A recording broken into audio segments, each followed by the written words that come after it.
గత పార్లమెంట్ ఎన్నికలకు ముందు కూడా ఇవే రాజకీయ పార్టీలు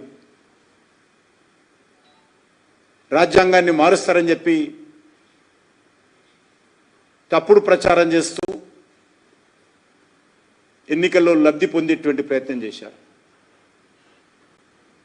ఎన్నికలు అయిపోగానే ఆ విషయం మర్చిపోయారు, గాలికి వదిలేశారు.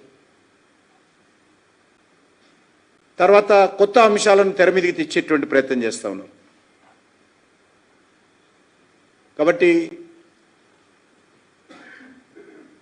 తెలంగాణ ప్రజలకు, తెలుగు ప్రజలకు, లేకపోతే దక్షిణాది ప్రజలకు భారతీయ జనతా పార్టీ ద్వారా మనవి చేస్తూ ఉన్నాము, కేంద్ర ప్రభుత్వం ద్వారా మనవి చేస్తూ ఉన్నాము.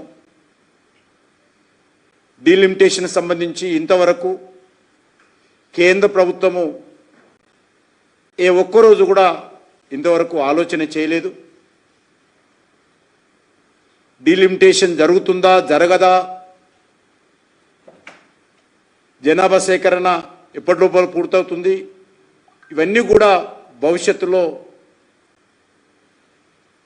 చర్చించాల్సినటువంటి అంశాలు. ఏది జరిగినప్పటికీ కూడా ఏ ప్రాంతానికి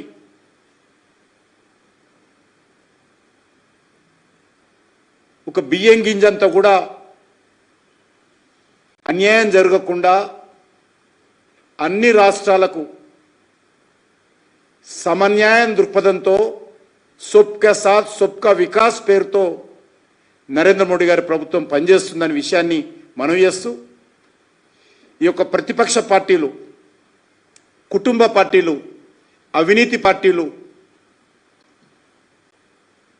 కుంభకోణాల పార్టీలు చేస్తున్నటువంటి తప్పుడు ప్రచారాన్ని తిప్పికొట్టాల్సిందిగా ప్రజలకు మనవి చేస్తా ఉన్నాం.